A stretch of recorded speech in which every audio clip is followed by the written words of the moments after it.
Fala pessoal, sejam muito bem-vindos a mais um vídeo aqui do canal da Mercúrios e hoje a gente vai falar dos ETFs de Ether que finalmente foram lançados, estão na pista aí captando dinheiro e vamos tentar entender qual que é o potencial desses ETFs, se eles podem fazer com que o Ether valorize até os 6 mil dólares, como muita gente vem falando, qual que é o potencial para esses ETFs mexerem com preços das altcoins de dentro do ecossistema da Ethereum. Tem muitas variáveis, muitas coisas para a gente discutir, então já deixa o dedo no like se você gosta das análises que são feitas aqui. Se inscreve no canal, a gente bateu aqui, ó, 100 mil inscritos, mas a gente está buscando cada vez mais, a gente está buscando cada vez trazer novidades, melhorar o canal para todo mundo que está assistindo. Então bora parar de enrolação e vamos pro vídeo. Ether contra Bitcoin. O par Ether Bitcoin é a valorização que o Ether tem em comparação com o Bitcoin. Então quando ele está positivo, o Ether está ganhando da performance do Bitcoin. Quando ele está negativo, o Ether está perdendo da performance do Bitcoin. E só faz sentido investir no Ether visando bater o Bitcoin. Por ele ser um ativo mais arriscado, com uma capitalização de mercado menor, quem investe no Ether espera que ele tenha uma performance maior do que o ativo mais consolidado, mais seguro de todos no mercado cripto, que é o Bitcoin. Mas não é isso que a gente vem observando ao longo dos últimos 2 anos e 7 meses. Então a gente vê que 2022, 2023 e 2024 até aqui, o Ether vem apresentando uma performance pior do que o Bitcoin, mesmo com esse ciclo de alta, mesmo com o Bitcoin saindo dos 20 mil dólares, menos ainda, batendo seus 70 mil dólares, o Ether também buscando ali os 4 mil dólares, desde lá atrás, abaixo dos 1.000 dólares, o Ether não vem conseguindo fazer uma performance, entregar uma performance melhor do que o Bitcoin. Será que o ETF é o catalisador que precisava para dar essa impulsão no Ether? Vamos tentar entender isso. Já dando uma rápida contextualizada sobre o lançamento desses ETFs, no dia 22 de julho, a gente teve a aprovação para o lançamento dos ETFs Spot de Ether. A primeira vez na história que a gente vai ter esse tipo de produto no mercado cripto. Igual a gente teve no dia 10 de janeiro de 2024 o lançamento desses produtos para o Bitcoin, agora a gente teve para o Ether, a segunda maior criptomoeda do mercado.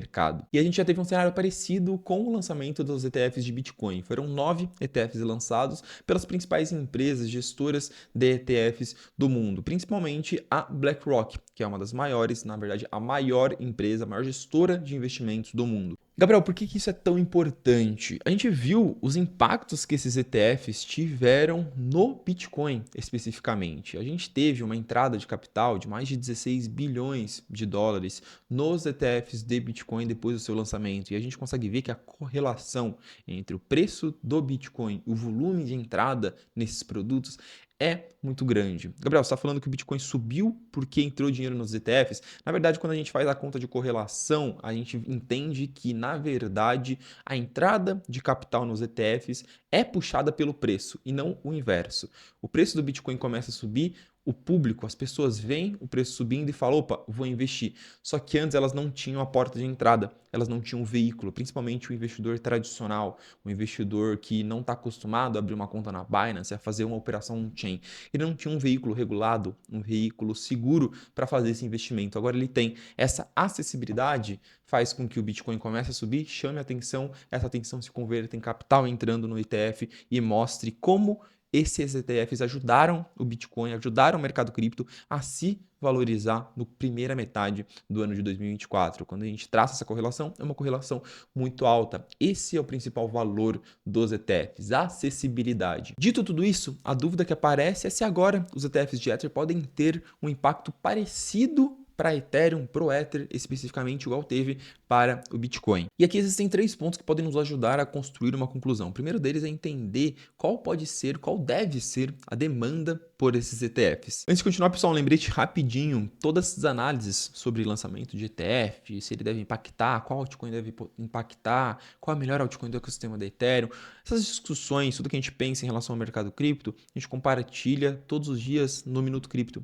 que é o nosso canal de análises gratuito, que a gente manda todos os dias uma análise curtinha e que, se você seguir, você vai estar atualizado 100% sobre tudo que está acontecendo no mercado cripto, recebendo os melhores insights. Se não tiver inscrito, considere se inscrever, é gratuito e eu garanto que a qualidade das análises é muito boa porque a gente faz com bastante carinho, beleza? É o primeiro link aqui na descrição do vídeo, te espero por lá. Existe uma discussão muito grande sobre o quanto o investidor tradicional vai querer investir nos ETFs de Ether, o quanto que ele vai trocar uma porção do que ele já investe em Bitcoin por Ether, o quanto que ele vai colocar dinheiro novo novo em Ether, o cara que não tem muita familiaridade com o ecossistema cripto, muitas vezes não pode fazer essa transição de uma forma tão óbvia quanto a gente está pensando. E aí, a gente acaba dependendo muito do mercado estar com muito apetite a risco, queda de juros e tudo mais, para o investidor estar buscando criptoativos mais arriscados e aí sim o ETF de Ether ter uma demanda muito grande.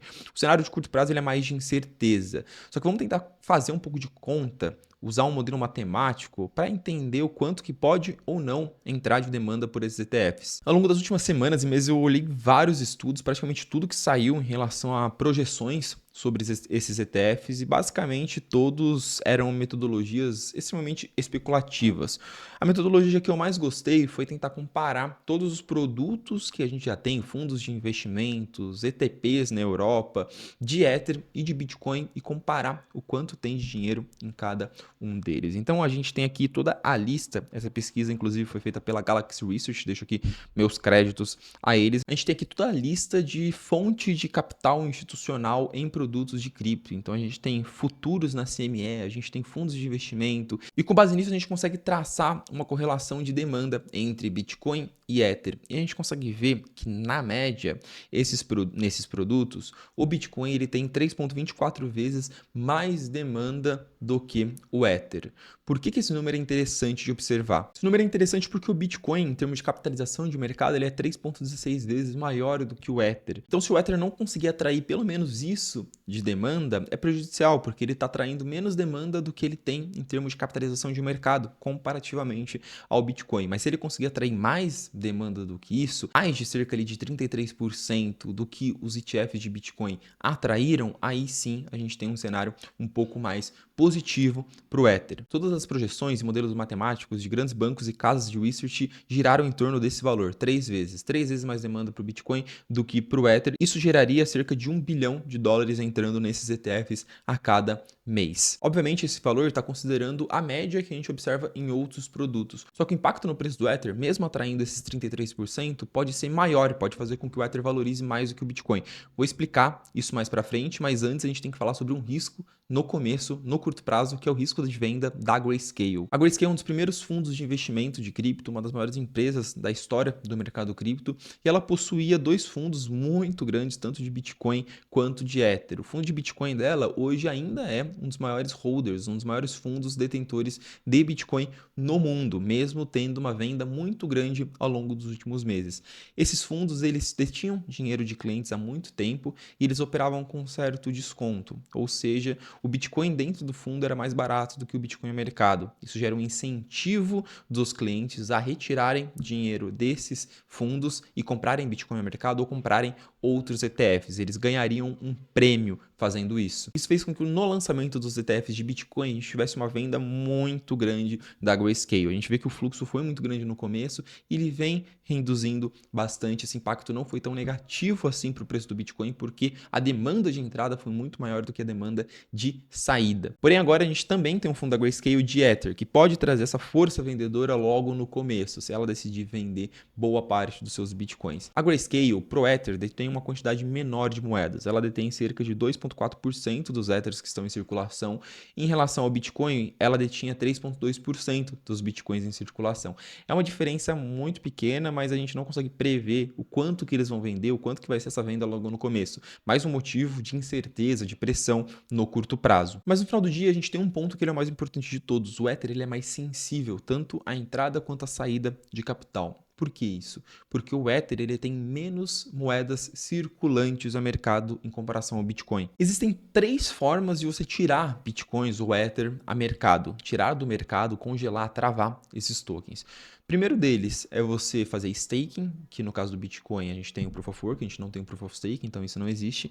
Você tem as moedas que foram perdidas ao longo do tempo e você tem as moedas que estão presas em contratos inteligentes, em bridges, que estão lá travadas e não estão sendo utilizadas há algum tempo. Quando a gente subtrai essa quantidade de tokens que não são circulantes, a gente tem que 9% dos Bitcoins que existem não estão circulantes, não estão disponíveis para serem comprados e vendidos no mercado e esse valor para o Ether gira em torno dos 14 a 15%. Ou seja, no mercado, o Ether ele é um pouco mais escasso do que o Bitcoin. Então, se a gente tiver uma entrada parecida nos dois ETFs, nos dois ativos, o Ether tende a responder mais em preço, porque no mercado ele é um pouco mais escasso do que o Bitcoin. Mas, novamente, tudo depende da demanda. E por fim, qual que é o cenário para as altcoins do ecossistema da Ethereum?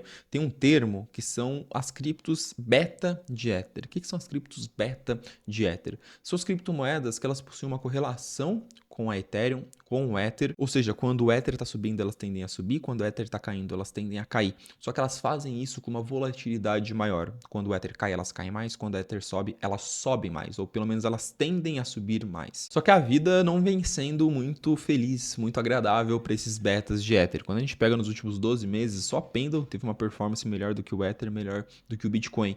Todas elas tiveram uma performance abaixo, estão tendo uma performance ruim. A dúvida agora é se o ETF vai renascer essas altcoins do ecossistema da Ethereum. Primeiro ponto a entender aqui é que o mercado não está otimista para altcoins no geral. O mercado não está extremamente especulativo, não tem muita liquidez em cripto para fazer todas as altcoins subirem. Então, ao menos que a altcoin em si tem alguma coisa que está fazendo com que ela chame muita atenção do mercado, ou com que ela se destaque muito, alguma métrica, alguma notícia, alguma narrativa, algum produto novo, é muito difícil que ela saia do limbo. Não é ETF de Ether que vai salvar uma altcoin do ecossistema da Ethereum, que há muito tempo não lança uma atualização bem sucedida, que não tem as suas métricas explodindo, que não está num setor que está crescendo muito, que não está saindo na mídia e chamando a atenção do mercado por causa de uma tecnologia nova que ela vai lançar. Se uma cripto não tem nada disso, é muito difícil que ela comece a chamar a atenção do mercado do nada, porque agora tem um ETF de Ether. É muito importante ter isso em mente. Por isso que eu desenhei esse mapa mental do mais otimista para o menos otimista que eu tô em relação às altcoins do ecossistema da Ethereum. Eu acredito que os únicos caras que serão de fato bem beneficiados com o lançamento desses ETFs vão ser as criptos que têm alguma correlação com RWA, com o mercado de tokenização. A gente está falando de Ondo Finance, talvez uma Maker, talvez uma Chainlink, bem talvez, que são caras que eles conseguem ter um benefício direto, um impacto direto com esses ETFs, porque agora a gente tem uma pauta institucional em torno do ecossistema da Ethereum e os institucionais devem buscar cada vez mais iniciativas dentro da blockchain de Ethereum, iniciativas de tokenização. A gente viu só nos últimos meses a BlackRock lançando um fundo tokenizado dentro da Ethereum, atraindo centenas de milhões de dólares. Goldman Sachs, um dos maiores bancos do mundo, falando que vai lançar 3 projetos de tokenização até o final do ano. Então essas pautas, elas tendem a estar crescentes. Conversando com institucionais, conversando com fundos de venture capitals ao longo dos últimos meses, eles falaram que essa pauta,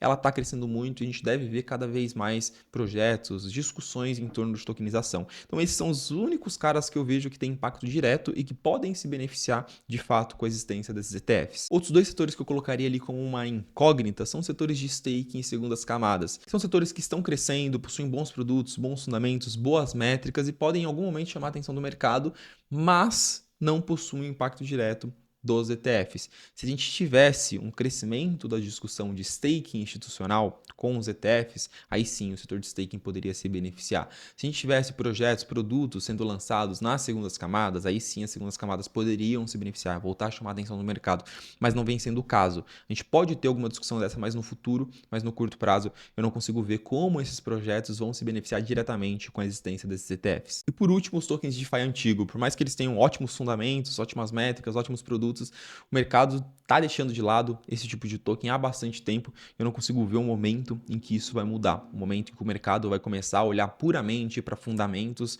parar de ser tão especulativo assim, e esses projetos vão começar a crescer, vão começar a chamar a atenção do mercado como um todo.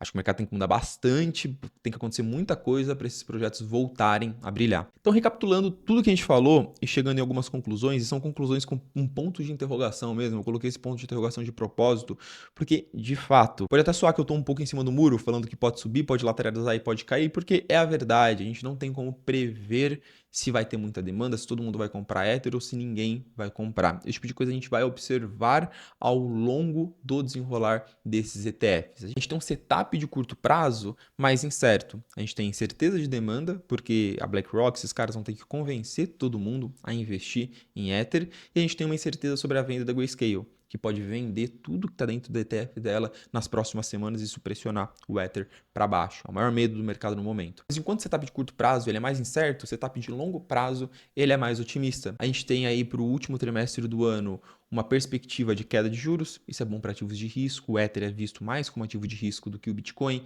A gente viu que a dinâmica de oferta e demanda, de circulação do token Ether, ela beneficia o Ether. Se a gente tiver uma demanda forte no Ether, ele tende a ter uma performance maior do que o do Bitcoin, porque o mercado ele é mais escasso. A gente tem projetos de tokenização, a gente tem várias coisas que podem chamar a atenção para o ecossistema da Ethereum, fazer com que ao longo dos próximos 12, 24 meses, o par Ether Bitcoin ele se valorize de forma positiva, ou seja, o Ether se valorize mais do que o Bitcoin. Esse é o meu cenário base. Eu acredito que daqui 12, 24 meses, quando a gente olhar para a performance desses dois ativos, o Ether ele vai ter uma performance maior do que o do Bitcoin. Mas não é algo que eu dou como certo e eu nem acho que o Ether vai ter uma performance 5 vezes maior do que do Bitcoin no período. Eu acredito que o jogo entre esses dois ativos já está muito mais nivelado do que estava no ciclo anterior, por exemplo. Outro ponto muito importante é que a gente tem pouco impacto imediato nos betas de Ether, naquelas altcoins do ecossistema da Ethereum, ao menos que essas altcoins tenham um impacto direto com o lançamento dos ETFs, foi o que eu dei exemplo nas altcoins de tokenização ou algum outro projeto aí que possa vir a aparecer se beneficiando dessa nova era de institucionalização que a gente deve ver ao longo dos próximos 6, 12 meses. Fato é, o lançamento dos ETFs coloca o Ether e algumas altcoins, alguns projetos do ecossistema da Ethereum em uma posição bem vantajosa. É a única criptomoeda além do Bitcoin que possui um ETF, que possui essa demanda do institucional. Isso pode atrair os holofotes para o ecossistema da Ethereum, que está um pouco deixado de lado, esquecido há bastante tempo. A gente continua otimista aqui, com uma posição grande em Bitcoin, com uma posição em Ether, entendendo que o ETF ele é muito bom, mas não é uma bala de prata que vai mudar o mundo, pelo menos no curto prazo. Sempre invistam com moderação, com inteligência. Comentem aqui embaixo o que vocês acham desse ETF, se vocês têm dúvida se alguma altcoin específica vai se beneficiar. Eu te vejo no próximo vídeo.